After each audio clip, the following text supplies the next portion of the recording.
आज के इस नवभारत के बहुत ही अच्छे कार्यक्रम में मंच पर उपस्थित महाराष्ट्र के आदरणीय राज्यपाल माननीय श्री रमेश बैस जी, विधानसभा के अध्यक्ष श्री राहुल नार्वेकर जी, नवभारत के प्रबंध संपादक श्री निमिष माहेश्वरी जी, श्री सोम हिंदुजा जी, श्री युवराज ढमाले जी, श्री वैभव माहेश्वरी जी, यहाँ उपस्थित सभी महानुभाव, विशेष रूप से जिनको CSR हीरोज़ इस प्रकार से संबोधित करते हुए जिनका सम्मान हुआ, ऐसे सभी आज के पुरस्कारर्थी और उपस्थित सभी बहनों और भाइयों, मैं सबसे पहले नवभारत का बहुत बहुत अभिनंदन करना चाहता हूँ कि उन्होंने इस कार्यक्रम को आयोजित करते हुए ऐसे तमाम लोगों को यहाँ निमंत्रित किया जो समाज में सकारात्मक कार्य तो कर रहे हैं, लेकिन कभी ये मंशा नहीं रही कि इस कार्य को कोई रिकॉग्नाइज करे या कोई अवार्ड मिले। निरंतरता के साथ समाज में परिवर्तन लाना ये अपनी जिम्मेवारी है, ऐसा समझकर जो लोग काम कर रहे हैं, ऐसे सभी लोगों को यहाँ पर बुलाकर माननीय राज्यपाल जी के हाथों से सम्मानित करने का ये कार्य मैं ऐसा मानता हूँ कि बहुत ही अनूठा और अद्भुत इस प्रकार का कार्य नवभारत के द्वारा किया गया है। वैसे तो मैं हमेशा ये मानता हूँ कि मेरे लिए नवभारत ये कभी अखबार नहीं रहा, ये परिवार रहा है और इतने पुराने संबंध नवभारत के साथ हम सभी के रहे हैं।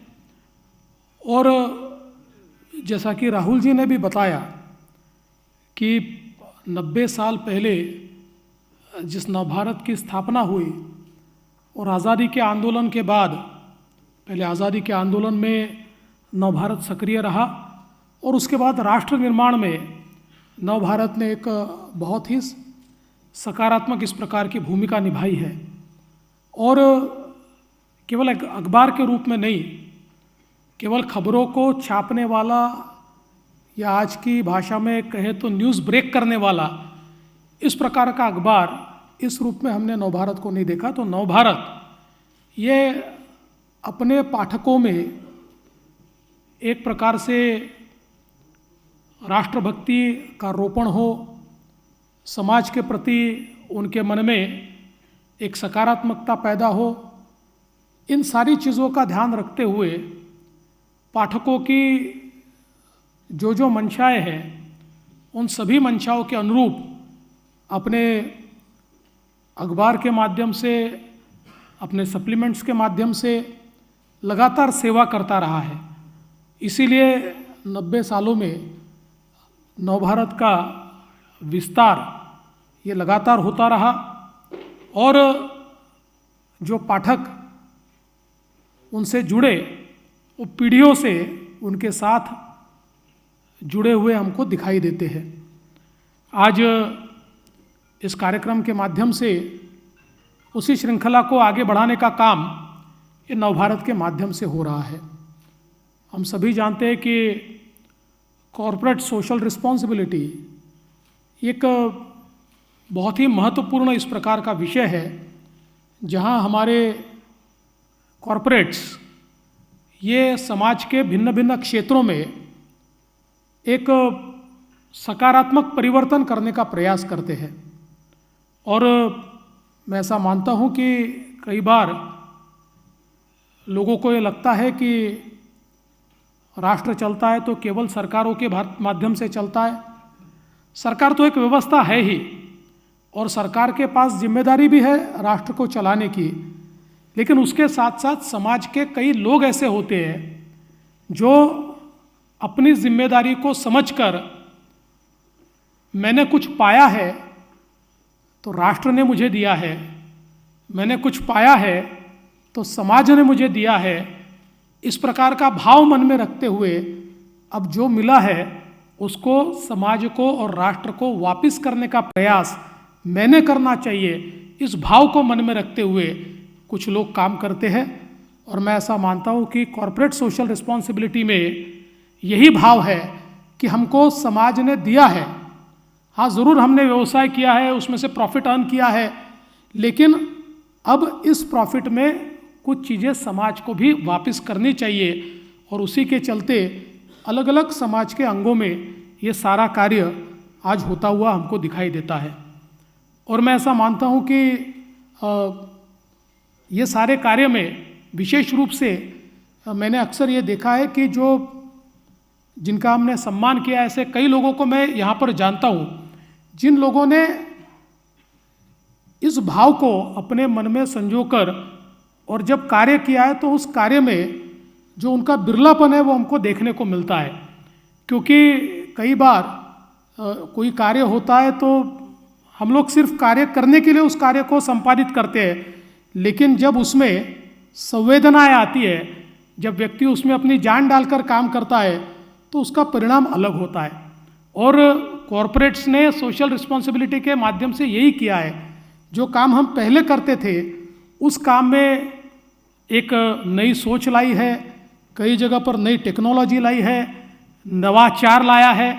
और उसके कारण उस काम की स्केलेबिलिटी बढ़ी है, उस काम की क्वालिटी बढ़ी है, उसमें लोगों का इन्वॉल्वमेंट बढ़ा है। और विशेष रूप से हमने ये अक्सर देखा कि कई कॉरपोरेट सोशल रिस्पॉन्सिबिलिटी के समय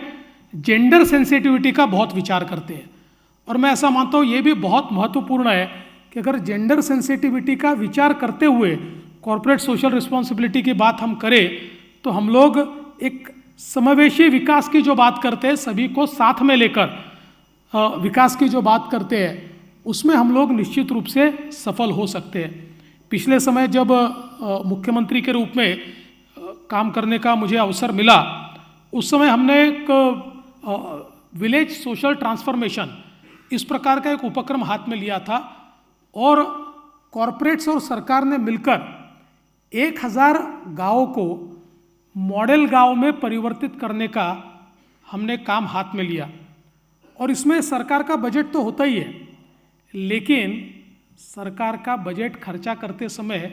उसके नियम भी बहुत होते हैं। उन नियमों के बाहर जाकर आप कर नहीं सकते और कई गैप्स होती है। और अगर कोई इन गैप्स को भर दे तो विकास की गति दुगनी तिगनी भी होती है, और साथ साथ एक बहुत ही जिसको हम कह सकते हैं ढंग का विकास हम लोग कर सकते हैं। तो इसी के मद्देनज़र हम लोगों ने विलेज सोशल ट्रांसफॉर्मेशन की शुरुआत की। महाराष्ट्र में बसने वाले सभी प्रमुख कॉरपोरेट्स हमारे साथ आए, और इसमें जो हमारे SDGs है उसके अनुरूप इन गांव की क्षमताओं में वृद्धि करना, चाहे फिर वो हेल्थ केयर हो, चाहे शिक्षा हो, चाहे ट्रांसपोर्टेशन हो, चाहे इंफ्रास्ट्रक्चर हो, चाहे घर देना हो, सारे के सारे जो पैरामीटर्स है उसको जो हमारे यूनाइटेड नेशंस ने जिस लेवल पर लाने की बात कही है उस लेवल पर लाने का विचार हमने किया। और मैं ये कहना चाहूँगा कि कॉरपोरेट्स के आने से फ़ायदा ये हुआ कि हमको नई टेक्नोलॉजी मिली, हमको नया विचार मिला, हमको मॉनिटरिंग के नए टूल्स मिले, हमको मॉनिटरिंग की नई पद्धतियाँ मिली, हम उसको स्केल पर लेकर चले गए। तो इसके कारण 1000 गाँव में एक बड़ा परिवर्तन हुआ और लोगों में भी एक विचारों का परिवर्तन हुआ। हालांकि बीच में सरकार नहीं थी तो इस कार्यक्रम को बंद कर दिया गया, लेकिन हम उसको वापस शुरू करना चाहते और 1000 गाँव की जगह 20,000 गाँव तक इसको कैसे ले जा पाए, ये हमारा प्रयास होगा कि जिसमें सरकार और कॉरपोरेट्स मिलकर एक प्रकार से होलिस्टिक सारे अंगों में समाज के एक परिवर्तन लाकर एक गांव को 100% सरकार की योजना और कॉरपोरेट्स का सारा मदद इसके माध्यम से हम चेंज कर पाए, तो निश्चित ही आने वाले दिनों में आप लोगों की मदद इसमें बड़े पैमाने पर हम लेंगे। इसके साथ साथ पिछले समय हमने विशेष रूप से जलयुक्त शिवार जैसी योजना लाई, और इस योजना में हम लोगों ने वाटर कंजर्वेशन, जल संधारण, इसमें बहुत बड़ा काम किया और वाटरशेड डेवलपमेंट का काम करते हुए करीब 20,000 गाँवों को हमने वाटर सफिशिएंट इस रूप में परिवर्तित किया जन भागीदारी के माध्यम से। और इसमें भी कॉरपोरेट्स ने इतनी मदद की, जहां एक और करीब करीब ये सारा प्रोजेक्ट 9,000 करोड़ रुपए का प्रोजेक्ट था, इसमें 500 करोड़ रुपया ये जन भागीदारी से आया और करीब करीब उतना ही पैसा ये अलग अलग प्रकार से कॉरपोरेट्स के माध्यम से आया। और इसका परिणाम ये हुआ कि जहाँ पर खेती नहीं होती थी वो हॉर्टिकल्चर शुरू हुआ, जहाँ टैंकर लगते थे वहाँ पीने के पानी के लिए टैंकर की आवश्यकता बंद हो गई, जहाँ एक फसल होती थी वहाँ 3 फसलें लोग लेने लगे। तो ये जो परिवर्तन हुआ और इसमें कॉरपोरेट्स ने इतना अच्छा हम लोगों को साथ दिया। कई जगह पर हम डीजल देते थे, वो लोग पोकलेन या जेसीबी देते थे। कई जगह पर जो मिट्टी खुदती है उसको ले जाने का काम वो करते थे। कई जगह पर सॉइल जो होता है वो खेती के लिए अच्छा होता है, उसका ट्रांसपोर्टेशन का काम ये कॉरपोरेट्स के माध्यम से होता था। तो ये सारे एक प्रकार से हम लोगों ने मिलकर इतना बड़ा परिवर्तन यहाँ पर लाया। तो मैं ऐसा मानता हूँ कि हम सब लोग अपने अपने जगह पर बहुत अच्छा काम करते, और ये कार्य करते हुए अगर हम लोग किसी न किसी रूप से इसको स्केल पर ले जाना चाहते, क्योंकि अंततः स्केल पर जाने के लिए तो सरकार की मदद लगती है, तो मैं आपको बहुत स्पष्ट रूप से कहना चाहता हूँ कि सरकार पूरे तरीके से आपको मदद करने के लिए और आपकी मदद लेने के लिए तैयार है। हम आपके साथ मिलकर और भी कुछ करना चाहते हैं। और विशेष रूप से मैं तो कहूँगा कि अभी जो आने वाला साल है, अभी सारे वेदर रिपोर्ट जो आ रहे हैं उन वेदर रिपोर्ट्स में ऐसा प्रेडिक्ट किया जा रहा है कि ये अल नीनो का साल हो सकता है। और हम लोग जानते हैं कि जब अल नीनो तैयार होता है तो बारिश कम होती है, तब थोड़ा अकाल आता है। और इसलिए हम लोग ये चाहते हैं कि आने वाले 1.5-2 महीने में हम लोग, अकाल नहीं आया तो बहुत अच्छा है, लेकिन अगर आता है तो उसके लिए हमारी तैयारी होनी चाहिए। इसलिए आने वाले 1.5-2 महीनों में हम लोग बड़े पैमाने पर वाटर कंजर्वेशन का काम करना चाहते हैं। हम लोग